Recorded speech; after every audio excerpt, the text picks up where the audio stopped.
لله نحمده ونستعينه ونستغفره ونؤمن به ونتوكل عليه ونعوذ بالله من شرور أنفسنا ومن سيئات أعمالنا من يهده الله فلا مضل له ومن يضلل فلا هادي له ونشهد أن لا إله إلا الله وحده لا شريك له ونشهد أن سيدنا ومولانا محمدا عبده ورسوله أما بعد فأعوذ بالله من الشيطان الرجيم بسم الله الرحمن الرحيم ولا تقولوا لمن يقتل في سبيل الله أموات بل أحياء ولكن لا تشعرون وقال النبي صلى الله عليه وسلم لو كان بعدي نبي لكان عمر بن الخطاب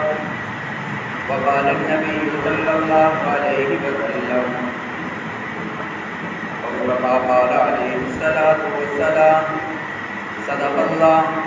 وصدق رسوله النبي الكريم ونحن على ذلك لمن الشاهدين والشاكرين والحمد لله رب العالمين وہ چاند جو ظاہر ہوا فتحا کے افق پر اس چاند کے تابندہ ستارے ہیں صحابہ ہم فخر سے کہتے ہیں ہمارے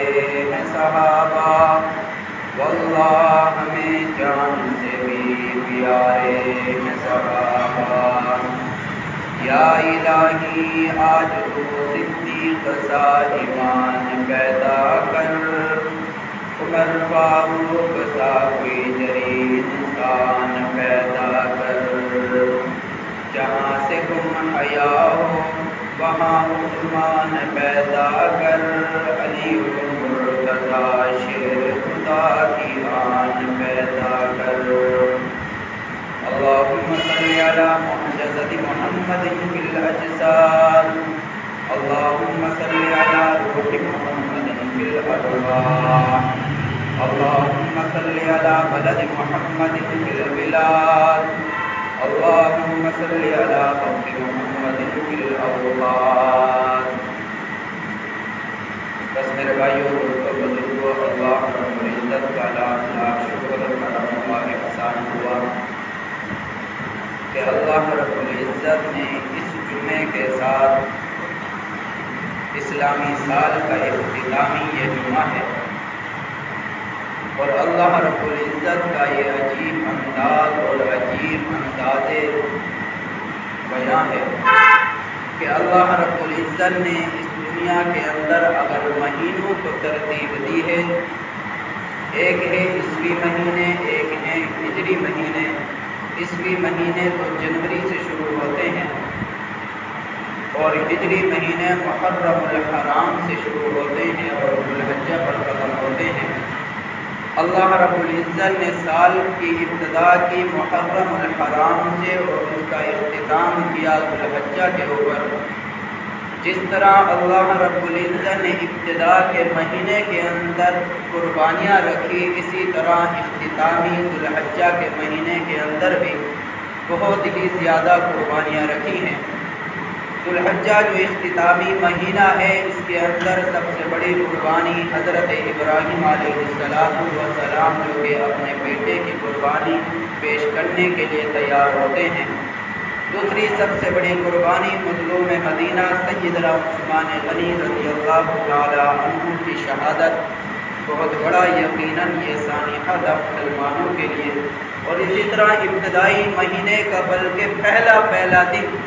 مہینے کی تو بعد میں آئے گی لیکن پہلے دن کے اندر ہی یکم محرم الحرام کو خلیفہ ثانی سسر رسول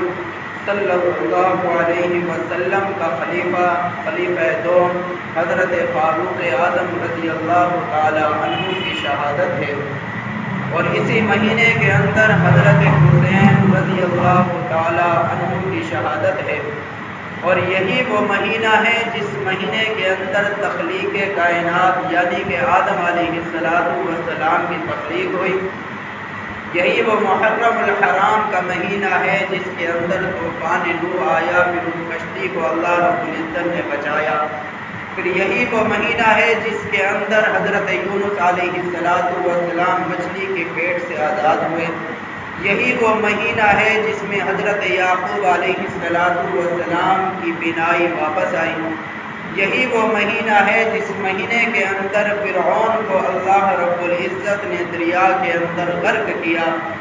یہی وہ مہینہ ہے جس مہینے کے اندر حضرت موسیٰ علیہ السلام کو فرعون جیسے ظلم و ظالم و جابر بادشاہ سے نجات دلائی۔ اللہ رب العزت نے آپ علیہ السلام کو اس کائنات میں مبعوث فرمانے سے پہلے ہی اس مہینے کو اتنی فضیلت دے رکھی تھی، اس مہینے کو اتنا بڑا مقام دے رکھا تھا۔ اس کے اندر انبیاء کرام علیہ السلام کی قربانیاں اکثر جو پیش آئی اسی محرم الحرام کے مہینے کے اندر آئی۔ آپ علیہ السلام کی نبوت کے بعد یہ پتہ لگا کہ محرم الحرام یعنی 10 محرم الحرام یوم عاشوراء کا روزہ فرض تھا، وہ فرض کے درجے میں تھا، لیکن جب رمضان المبارک کے روزے فرض کر دیے گئے تو پھر یوم عاشوراء کا روزہ سنت قرار دیا گیا۔ کہا گیا کہ صرف فرض روزے ہیں تو وہ صرف رمضان المبارک کے ہیں، اگر 10ویں روزہ یعنی محرم الحرام کی 10 کا روزہ ہے تو وہ سنت ہے۔ بعض حضرات یہ سمجھتے ہیں کہ محرم الحرام کو اگر فضیلت ہے وہ فضیلت حضرت حسین رضی اللہ تعالی عنہ کی شہادت کی وجہ سے ہے۔ یہ بھی بڑا یقیناً بہت بڑا ثانیہ تھا حضرت حسین رضی اللہ تعالی عنہ کی شہادت کا، لیکن یکم محرم الحرام حضرت فاروق اعظم رضی اللہ تعالی عنہ کی شہادت ہے اور خلیفہ ثانی ہے۔ دنیا کے اندر بلکہ اسلامی مہینوں میں سے کوئی دن آپ کو ایسا نہیں ملے گا جس دن کے اندر کسی نہ کسی 360 یا 65 دن آتے ہیں، کسی دن کے اندر کسی صحابی کی یا کسی اللہ کے بزرگ کی شہادت نہ ہو۔ اگر یہ منائی جائے تو کوئی دن باقی نہیں رہتا، لیکن یہ کچھ شخصیات جن کو ترجیح دی جاتی ہے جیسے حضرت فاروق اعظم، حضرت ابوبکر صدیق، حضرت عثمان غنی، حضرت علی، حضرت معاویہ اور حضرت حسین رضی اللہ تعالی عنہ، ان شخصیات کو جو ترجیح دی گئی ہے یہ اپنی اپنی محبت کی بات ہے، اور صحابہ کرام رضوان اللہ تعالی علیہم اجمعین کے زمانے کے اندر بھی بعض صحابہ کرام کو بعض صحابہ کرام کے اوپر فوقیت تھی، تبھی تو 4 خلیفے، سب سے پہلے حضرت صدیق اکبر رضی اللہ تعالی عنہ خلیفہ بنے، ان کے بعد حضرت فاروق اعظم، پھر عثمان غنی اور پھر حیدر کرار رضی اللہ تعالی عنہ اجمعین، یہ خلیفے ترتیب وار بنے۔ میرے دوستو، آگے محرم کا مہینہ شروع ہو رہا ہے۔ محرم کا معنی ہے محترم، اور محرم کا معنی ہے معزز، اور محرم کا معنی ہے مکرم، اور یکم محرم الحرام کو خلیفہ ثانی امیر المؤمنین سسر رسول صلی اللہ علیہ وسلم حضرت فاروق اعظم رضی اللہ تعالی عنہ کی شہادت ہے۔ یہ وہ جلیل القدر صحابی ہیں کہ بقیہ جتنے بھی صحابہ کرام رضوان اللہ تعالی علیہم اجمعین اسلام لے کر آئے، حضور نبی کریم صلی اللہ علیہ وسلم کی خدمت میں آ کر، ان کے پاس آ کر کلمہ پڑھ کر دین سیکھا، پھر اس کو آگے پہنچایا۔ کسی صحابی کو بھی میرے پیغمبر نے مانگا نہیں ہے، لیکن اگر کسی صحابی کو پیغمبر نے مانگا اللہ رب العزت سے تو وہ حضرت فاروق اعظم رضی اللہ تعالی عنہ ہیں، جن کو خود رسول کریم صلی اللہ علیہ وسلم نے اللہ سے مانگا ہے کہ اللہم اعز الاسلام بأبی جہل او بعمر بن الخطاب، یا اللہ اگر تو اسلام کو عزت دینا چاہتا ہے، اس وقت دعا کی اللہ کے محبوب پیغمبر نے جب صحابہ کرام رضوان اللہ تعالی علیہم اجمعین کی تعداد تھوڑی کم تھی اور یہ مظلوم تھے، کفار مکہ کے ظلم و ستم تھے اور یہ ان کا مقابلہ کرنے کے لیے کافی نہیں تھے، تو پھر اللہ رب العزت کی بارگاہ میں مدنی کریم صلی اللہ علیہ وسلم نے غلاف کعبہ بیت اللہ کے غلاف کو پکڑ کر یہ دعا کی، اللہ اگر عزت دینا چاہتا ہے تو پھر تو یا تو ابو جہل جو سب سے بڑا کافروں کا سردار تھا، بہادر بھی تھا، ان کے ساتھ ساتھ حضرت عمر فاروق رضی اللہ تعالی عنہ، یہ سب سے بڑے جلیل القدر اور سب سے بڑے مرتبے والے سب سے بڑے بہادر انسان تھے، ان کا مقابلہ کرنے کے لیے بڑے بڑے پہلوان لرزتے تھے کہ ان کا مقابلہ کس طرح کریں، تو مدنی کریم صلی اللہ علیہ وسلم نے دعا مانگی اللہ رب العزت سے کہ اللہ ان دونوں میں سے کسی ایک کو جس کو تو مناسب سمجھے اس کو اسلام کی دولت سے مالا مال کر دے، اس کو کلمے کی دولت سے مالا مال کر دے۔ پھر مدنی کریم صلی اللہ علیہ وسلم کی یہ دعا کرنی تھی۔ آپ کو معلوم ہے انبیاء کی دعائیں بھی قبول ہوتی ہیں، کسی کے لیے جب ہاتھ اٹھ جاتے ہیں وہ ہاتھ ایسے ہی واپس نہیں لوٹتے کہ اس دعا کو قبول نہ کیا جائے۔ یہ دعا چیرتی ہوئی آسمانوں پر پہنچی، ساتویں آسمان پر گزرنے کے بعد اللہ رب العزت کے پاس جب یہ دعا پہنچی تو اللہ رب العزت نے اس دعا کو قبول کیا۔ تو مشرکین مکہ جو دن بہ دن ظلم و ستم کے پہاڑ ڈھاتے تھے، حضرت محمد عربی صلی اللہ علیہ وسلم جب دعوت کا کام کرتے تھے، ان کو ظلم و ستم ان کے اوپر ڈھاتے، ان کو برداشت کرنے پڑتے، لیکن مشرکین مکہ نے یہ مشورہ کیا کسی ایسے آدمی کو طے کر لیا جائے، کسی ایسی آدمی کی ڈپٹی لگا دی جائے، کسی ایسے بہادر آدمی کا انتخاب کر لیا جائے جو آدمی جائے رسول کریم صلی اللہ علیہ وسلم کا معاذ اللہ کام تمام کر دے۔ ان کا جب بڑے بڑے ابو جہلوں کا، بڑے بڑے شیبہ اور عتبہ کا، یہ بڑے بڑے جو سردار مکہ کا جو کفار تھے مشرکین تھے، ان کا جب اجلاس ہوا، اجلاس میں یہ بات طے ہوئی کہ حضرت فاروق اعظم یہ بڑا جوشیلا آدمی ہے، بڑا بہادر آدمی ہے، یہ سوچتا سمجھتا نہیں ہے بلکہ اپنے مقابلے کے لیے کھڑا ہو جاتا ہے، اسی کو تیار کیا جائے۔ انہوں نے جب مشورہ کر لیا، مشورے کی کمیٹی سے فارغ ہونے کے بعد فاروق اعظم رضی اللہ تعالی عنہ کی خدمت میں تشریف لے گئے، ان کو کہا کہ یہ کام ہم آپ کے سپرد کرتے ہیں۔ حضرت فاروق اعظم کو کیا معلوم تھا، ادھر مدنی کریم صلی اللہ علیہ وسلم نے میرے حق میں دعا کر رکھی ہے، میرے حق میں یہ دعا کر رکھی ہے کہ میں اسلام قبول کروں، میرے حق میں یہ دعا کر رکھی ہے کہ میں جو یہ تلوار لے کے جاؤں گا، یہ تلوار مسلمانوں کو کاٹنے کے لیے نہیں، یہ مدنی کریم صلی اللہ علیہ وسلم کو شہید کرنے کے لیے نہیں، بلکہ یہی وہ تلوار ہوگی جو واپس لوٹے گی، ان کفار کے سینوں پہ چلے گی، ان کفار کے گلے کاٹے گی۔ ان کو کیا معلوم تھا، وہ کہتے ہیں یہ تو میری ایک بائیں ہاتھ کا کام ہے، الٹے ہاتھ کا کام ہے، میں ابھی جاتا ہوں مدنی کریم صلی اللہ علیہ وسلم کا کام تمام، نعوذ باللہ، کام تمام کر کے آتا ہوں۔ جو وہ جب نکلتے ہیں گھر سے تلوار ہاتھ میں لیتے ہیں، تلوار لہراتے ہوئے مدنی کریم صلی اللہ علیہ وسلم کے حجرے کی طرف، مدنی کریم صلی اللہ علیہ وسلم کے گھر کی طرف دوڑتے ہوئے جا رہے ہیں۔ گھڑ سوار ہیں، یہ پیدل ہے، انہوں نے مفسرین نے یہ واضح نہیں کیا، لیکن آگے جاتے جاتے ایک صحابی ان کو ملتا ہے جس کا نام میں پہلے جمعے میں بھی عرض کر چکا ہوں، حضرت سعد بن ابی وقاص رضی اللہ تعالی عنہ ہیں۔ یہی وہ صحابی ہیں جنہوں نے سب سے پہلے کسی دشمن کا، سب سے پہلے کسی کافر کا خون بہایا ہے، جس نے سب سے پہلے کسی کافر کو تیر مارا ہے، یہی وہ صحابی ہے۔ یہ صحابی آگے کھڑے ہیں، کہا کہ این تذهب یا عمر، کہ عمر کہاں کا ارادہ ہے، اے عمر آپ کہاں جا رہے ہو، کس طرف جا رہے ہو اور کیا کرنے جا رہے ہو۔ فاروق اعظم رضی اللہ تعالی عنہ بڑے غصے کی حالت میں تلوار کو نیام سے نکالا ہوا، ہاتھ میں لہراتے ہوئے، سورج کی چمک کی وجہ سے تلوار بھی چمک رہی ہے، دیکھنے والا یہی سوچ رہا ہے آج کسی کی خیر نہیں ہے، یہ بہادر انسان جا رہا ہے، آج کسی نہ کسی کا کام تمام کرے گا۔ لیکن حضرت سعد بن ابی وقاص رضی اللہ تعالی عنہ نے جب ان کو روکا تو فاروق اعظم رضی اللہ تعالیٰ عنہ نے کہا لگتا ہے تو بھی مسلمان ہو چکا ہے، ایسا کرتا ہوں پہلے تیرا کام تمام کرتا ہوں، اس کے بعد جاؤں گا آپ کے پیغمبر کا نعوذ باللہ کام تمام کروں گا۔ تو حضرت سعد بن ابی وقاص رضی اللہ تعالیٰ عنہ کے ساتھ لڑنے کے لیے، مقابلہ کرنے کے لیے فاروق اعظم نے تلوار لہرائی تو ادھر سے حضرت سعد بن وقاص وہ بھی تو پیغمبر کا کلمہ پڑھ چکے تھے، کہاں تلوار سے ڈرتے، کہاں موت سے ڈرتے، کیونکہ ان کو زندگیوں سے تو پیار نہیں تھا، ان کو آخرت سے پیار تھا، ان کو مدنی کریم صلی اللہ علیہ وسلم سے پیار تھا۔ ابھی نئے مسلم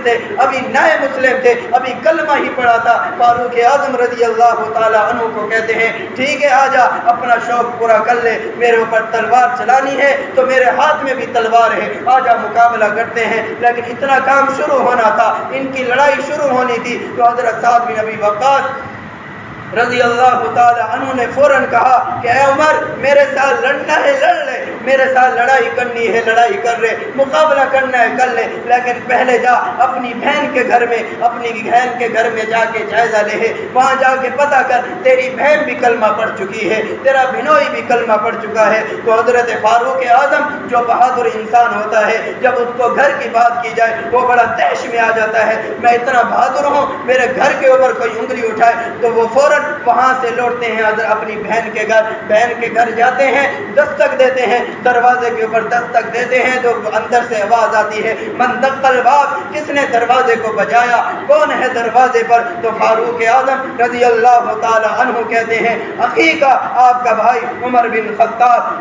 خطاب ہے، آپ کا بھائی عمر ہے۔ تو ان کے بھنوئی تو ان کی اور ان کی بہن یعنی کہ شوہر اور بیوی دونوں قرآن کریم پڑھ رہے تھے، ایک اور صحابی آئے ہوئے تھے ان کو قرآن کریم پڑھا رہے تھے۔ تو جیسے ہی عمر خطاب رضی اللہ تعالی عنہ کی یہ بات سنی کہ میں دروازے پر آیا ہوں تو فوراً اس بہن نے بھنوئی کو بھی چھپا لیا، اس بہن نے اس قرآن پڑھانے والے کو بھی چھپا لیا۔ کچھ قرآن کے کریم کے کچھ نسخے تھے، وہ نسخے جو پہلے تو یہ تھا کہ برقوں کی شکل میں تھا، پتوں کی شکل میں تھا، پتھروں کی شکل میں تھا، پھر حضرت عثمان غنی، حضرت ابوبکر صدیق، حضرت فاروق اعظم ان تینوں نے مل کر کچھ فاروق اعظم کے دور میں، کچھ حضرت ابوبکر صدیق کے دور میں، کچھ حضرت عثمان غنی کے دور میں پورا ایک نسخہ تیار ہوا، پورا ایک کتاب کی شکل میں آیا۔ پہلے جو ہے نا جا بجا تھے، برقوں کی شکل میں تھے، درختوں کے پتے کے اوپر لکھے ہوئے تھے، یہ کچھ ایسے جو ہے نا لکھے ہوئے اوراق ان کے سامنے رکھے ہوئے تھے، وہ بھی چھپا دیے، لیکن ایک درخت کا پتا رکھا ہوا تھا، ایک برقع رکھا ہوا تھا جس کے اوپر قرآن کریم کی آیات لکھی ہوئی تھی۔ فاروق اعظم رضی اللہ تعالی عنہ نے دیکھا کہ وہ رکھا ہوا ہے تو فاروق اعظم رضی اللہ تعالی عنہ نے سوچا یقینی بات ہے سعد بن ابی وقاص رضی اللہ تعالی عنہ نے کوئی مذاق نہیں کی، اپنی جان بچانے کے لیے نہیں کہا بلکہ سچ ہی کہا۔ تو بہن سے پوچھتے ہیں فاروق اعظم مجھے بتاؤ کیا تو بھی اپنے دین سے مرتد ہو گئی ہے، کیا تو بھی اپنے دین سے ہٹ گئی ہے، کیا تو بھی اپنے آبا و اجداد کا خطاب کا دین چھوڑ دیا ہے، کیا تو نے بھی ابو جہل سے روگردانی کر لی ہے، کیا تو نے بھی بغاوت کر لی ہے؟ تو حضرت فاروق اعظم رضی اللہ تعالی عنہ کی بہن کہتی ہے جی ہاں میں اسلام لے چکی ہوں، میں مسلمان ہو چکی ہوں، میرا شوہر بھی جو تیرا بہنوئی ہے وہ بھی مسلمان ہو چکا ہے۔ تو فاروق اعظم رضی اللہ تعالی عنہ سختی سے کہتے ہیں یہ تو نے کیا کیا، اس کو چھوڑ دے، اس کے اندر اچھائی نہیں ہے، اپنے ماں باپ کا دین نہیں چھوڑ، اپنے آبا و اجداد کا دین نہیں چھوڑ۔ لیکن وہ بہن کہتی ہے میں ایک مرتبہ کلمہ پڑھ چکی ہوں، مجھے جو سکون اسلام کے اندر ملا ہے وہ اب سکون مجھے دوبارہ کفر کے اندر نہیں مل سکتا، کیونکہ جو پہلے کافر ہو بعد میں جب مسلمان ہوتا ہے اس کو بڑی قدر و قیمت معلوم ہوتی ہے۔ آج ہمیں قدر و قیمت اگر معلوم نہیں، اس لیے معلوم نہیں اگر ہمیں بغیر مشقت کے، بغیر محنت کے، بغیر قربانی کے ماں کی گود میں کلمہ ملا ہے۔ تو فاروق اعظم رضی اللہ تعالی عنہ کی بہن نے کہا میں تو دوبارہ کفر اختیار نہیں کروں گی، میں تو مدنی کریم صلی اللہ علیہ وسلم کی صحبت کو نہیں چھوڑوں گی، میں تو اس قرآن کو نہیں چھوڑوں گی۔ تو فاروق اعظم رضی اللہ تعالی عنہ نے اپنی بہن کے چہرے کے اوپر تھپڑ رسید کیا، تو تھپڑ بھی تو فاروق اعظم ایک بہادر انسان کا تھا، اس تھپڑ کی وجہ سے ان کی بہن کے چہرے سے خون بہنے لگا۔ تو اس بہن کے الفاظ سنیے، وہ کہتی ہے اگر تو خطاب کا بیٹا ہے تو میں بھی اسی خطاب کی بیٹی ہوں، اگر تو خطاب کا خون ہے میں بھی اسی خطاب کے خون ہوں، اگر تو مارنے سے باز نہیں آ سکتا تو میں بھی اپنے دین سے سے اپنی جو ہے نا ضد سے باز نہیں آ سکتی، میں کبھی بھی اسلام چھوڑنے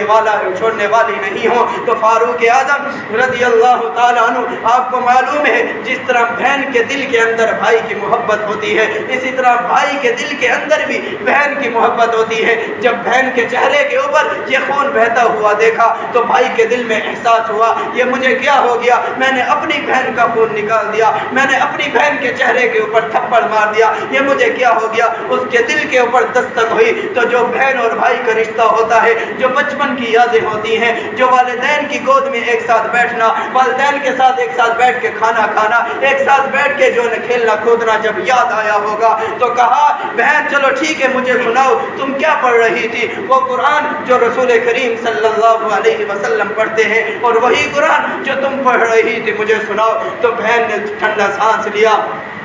ٹھنڈا سانس لینے کے بعد اللہ کی دربار کی طرف دیکھا، اوپر دیکھا تو اللہ مجھے لگتا ہے میرے بھائی کے دل کے اوپر تھوڑی دستک ہو گئی ہے، میرے بھائی کے دل کے اوپر تھوڑا اثر ہو گئی ہے۔ میری بہن نے سمجھ لیا ابھی جو ہے نا حضرت فاروق اعظم رضی اللہ تعالی عنہ کا کایا پلٹنے والا ہے، ابھی جو ہے نا کفر سے اسلام میں ہو سکتا ہے آ جائیں۔ تو بہن نے کہا آگے ایسے تو قرآن کریم کو ہاتھ نہیں لگانے دوں گی، قرآن کریم میں سورۃ واقعہ کے اندر ذکر کیا ہے لا یمسہ الا المطہرون، مجھے نہیں چھوا، مجھے کوئی نہیں چھو سکتا مگر یہ جو پاک ہو کر آئے، مگر یہ جو اگر ناپاک ہوگا تو غسل کر کے آئے، مگر یہ اگر جس کا وضو نہ ہو تو وضو کر کے آئے، بغیر وضو کے بغیر پاکی کے مجھے نہیں چھو سکتا۔ تو بہن نے کہا اے میرے بھائی، اے میرے بھائی، اے عمر بن خطاب، اے خطاب کی اولاد، اے بہادر نوجوان جس کے اوپر پورا مکہ فخر کرتا ہے، جس کے اوپر خطاب بھی فخر کیا کرتا تھا، جس کے اوپر آپ کی بہن میں بھی فخر کرتی ہوں، تو پہلے آپ جائیں،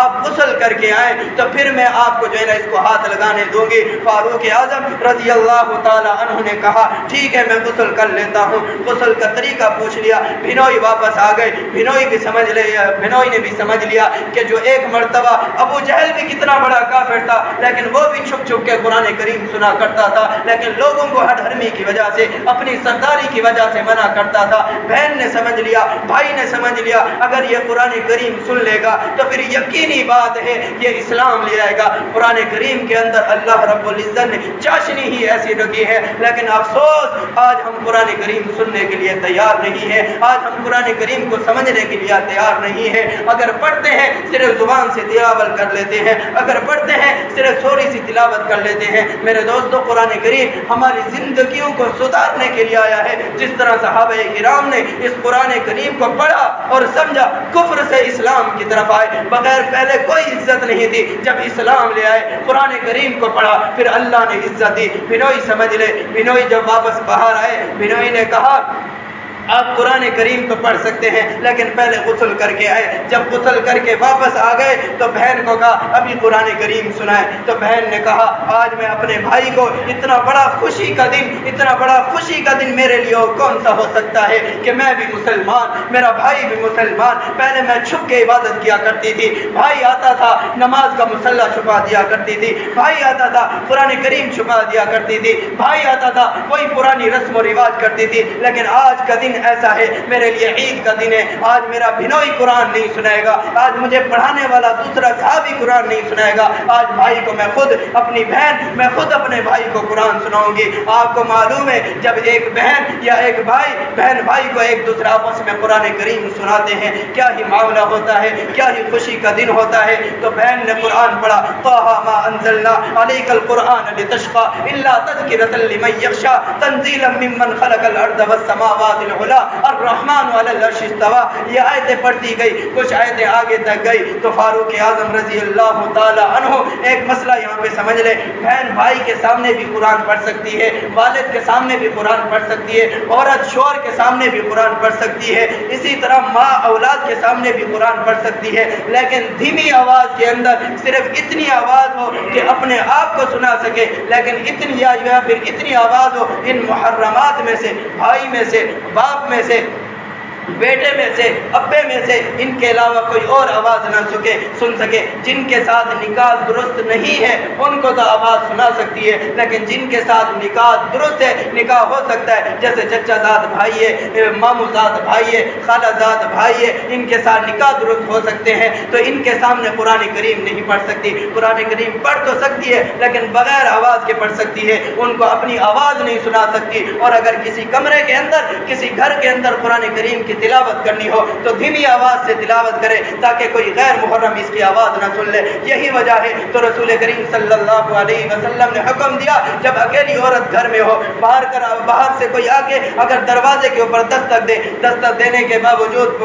یہ نہیں پوچھے کہ حضرت آپ کون ہیں، بھائی جان آپ کون ہیں، آپ اندر آ جائیں، پیار محبت سے نہیں بولے بلکہ جرت کے ساتھ، سختی کے ساتھ، غصے کے ساتھ بولے کہ آپ کون ہو، کیا کرنے آئے ہو، کس سے ملنے آئے ہو، تاکہ آگے والا، باہر والا آدمی اس عورت کی طرف میلان نہ کرے، اس کی آواز کی طرف توجہ نہ دے، اس کی طرف چاشنی اختیار نہ کرے، بلکہ وہ بھی غصہ ہو کے واپس چلا جائے۔ تو یہ اس طرح عورتوں کے حقوق اللہ رب العزت کے محبوب پیغمبر مدنی کریم صلی اللہ علیہ وسلم نے بیان کیے۔ جب بہن نے بھائی فاروق اعظم رضی اللہ تعالی عنہ کو قرآن سنایا، جب طٰہ ما انزلنا علیک القرآن لتشقی اس سورت کی ابتدائی آیتیں سنائی، فاروق اعظم رضی اللہ تعالی عنہ کی آنکھوں سے آنسو جاری ہو گئے، اشک بار ہو گئے، یہ قرآن سنتے گئے، ان کی آنکھوں میں آنسو آ گئے، تو فوراً کہنے لگے مجھے بھی کلمہ پڑھا دیجئے۔ بہن نے کہا نہ بھیا نہیں، نہ بھیا نہیں، میں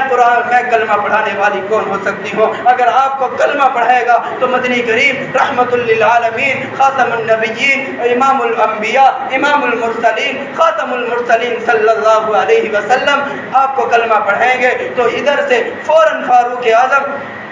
رضی اللہ تعالی عنہ نے جواب دیا، میں تو اتنا بڑا مسلمانوں کا دشمن، میں تو ان کو قتل کرنے کے لیے جا رہا تھا، نعوذ باللہ، میں تو ان کے خلاف سازشیں کرتا تھا، میں صحابہ کرام کو تنگ کرتا تھا، میں اتنا بڑا بہادر ہوں، مسلمان میرے سے چھپ کے جو ہے نا گزرتے ہیں، تو میں ان کا سامنا کیسے کروں؟ وہ میرے کو کلمہ پڑھائیں گے یا نہیں پڑھائیں گے؟ تو بہن نے کہا انہ علی کل شیء قدیر، بے شک ہر چیز پر اللہ رب العزت قادر ہے، وما ارسلناک الا رحمت للعالمین، مدنی کریم صلی اللہ علیہ وسلم تمام جہاں کے لیے، سب جہانوں کے لیے رحمت ہے، انسانوں کے لیے رحمت، پرندوں کے لیے رحمت، چرند کے لیے رحمت، حیوانوں کے لیے رحمت، تو سب کے اوپر وہ رحمان ہے، رحیم ہے۔ رحمان تو اللہ رب العزت کی ذات ہے۔ صفت رحیم کے اندر دو صفتیں ہوتی ہیں، ایک انسان کے اندر بھی پائی جاتی ہے، ایک اللہ رب العزت کے اندر بھی پائی جاتی ہے۔ ان میں سے ایک صفت مدنی کریم صلی اللہ علیہ وسلم کے اندر بھی تھی، وہ رحمت للعالمین۔ آپ کو ایسا نہیں کریں گے، بلکہ آپ جب جائیں گے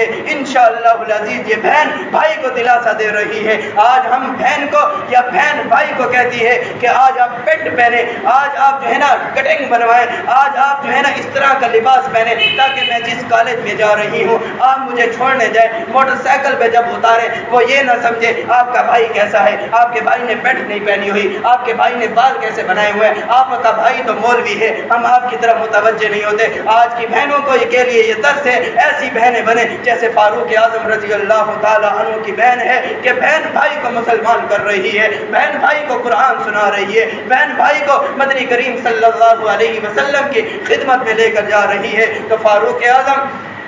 رضی اللہ تعالی عنہ کو یہ بہن لے کے گئی۔ فاروق اعظم رضی اللہ تعالی عنہ جب مدنی کریم صلی اللہ علیہ وسلم کی دربار کے قریب پہنچے تو وہی حالت تھی، تلوار ہاتھ میں ہی لی، تلوار کو نیچے نہیں رکھا، لیکن یہ تلوار اس وقت مسلمانوں کو شہید کرنے کے لیے نہیں بلکہ اس وقت اس لیے جا رہی تھی، یہ تلوار مدنی کریم صلی اللہ علیہ وسلم کے سامنے لہرا کر یہ بتانا تھا کہ آقا یہ تلوار آ رہی تھی کہ آپ کو قتل کرنے کے لیے، نعوذ باللہ، آپ کے صحابہ کو قتل کرنے کے لیے، نعوذ باللہ، اب یہ تلوار آپ کے سامنے کھڑی ہے، آپ کے حکم کے مطابق جن کفار نے مجھے بھیجا تھا ان کفار کے گلوں کو کاٹے گی۔ وہی انداز، وہی مردانہ انداز، وہی بہادری والا انداز، اسی انداز کے ساتھ مدنی کریم صلی اللہ علیہ وسلم کے دربار میں پہنچنے کے قریب تھے حضرت حمزہ رضی اللہ تعالی عنہ، جن کو سید الشہداء کا لقب ملا، ان کا مسئلہ کیا گیا، ٹکڑے ٹکڑے کیے گئے۔ آج ہم حیران ہیں، صحابہ کرام